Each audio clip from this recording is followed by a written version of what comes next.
আসসালামু আলাইকুম।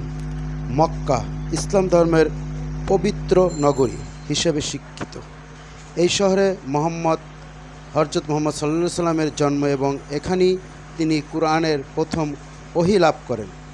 বিশেষভাবে হেরা গুহা, যা শহর থেকে 3 কিলোমিটার দূরে, মুসলিমরা প্রতি বছর হজ ও উমরা পালনের জন্য এখানে আসেন।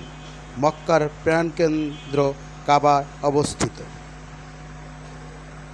পবিত্র সম্মানিত শহর মক্কা, যেখানে অবস্থিত মুসলমানদের কেবলা বাইতুল্লাহ তথা কাবা শরীফ। এটি বাইতুল আতিক, পুরনো এ ঘর কাবা আর সম্মানের কারণেই মক্কা পবিত্র নগরী ও সম্মানিত। আল্লাহ ও তার রাসূল সাল্লাল্লাহু আলাইহি ওয়াসাল্লামের কাছে এ শহর ও ঘর সব শহরের চেয়ে প্রিয়।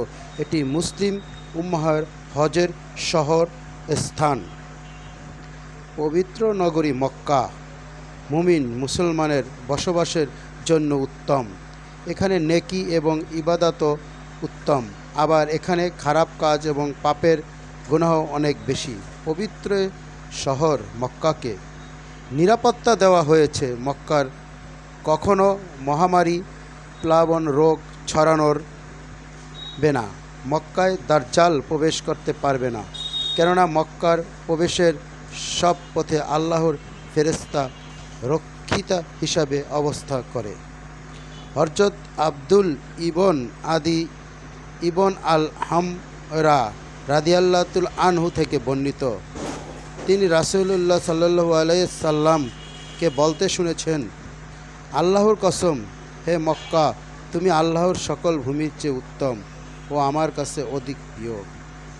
আমাকে যদি তোমার থেকে বের হওয়ার জন্য বাধ্য না করা হতো, তাহলে আমি কখনো বের হতাম না। তিরমিজি 3925, ইবনে মাজাহ 1308 উল্লেখ আছে। এবং আল্লাহর কাছে নবীজি এও দোয়া করেছেন, আমার প্রিয় জায়গা থেকে আপনি আমাকে যাওয়ার ইঙ্গিত করেছেন, আপনি আমাকে তাই আপনার সবচেয়ে পছন্দের জায়গাটিতে আমাকে নিয়ে যান এবং সেখানে থাকার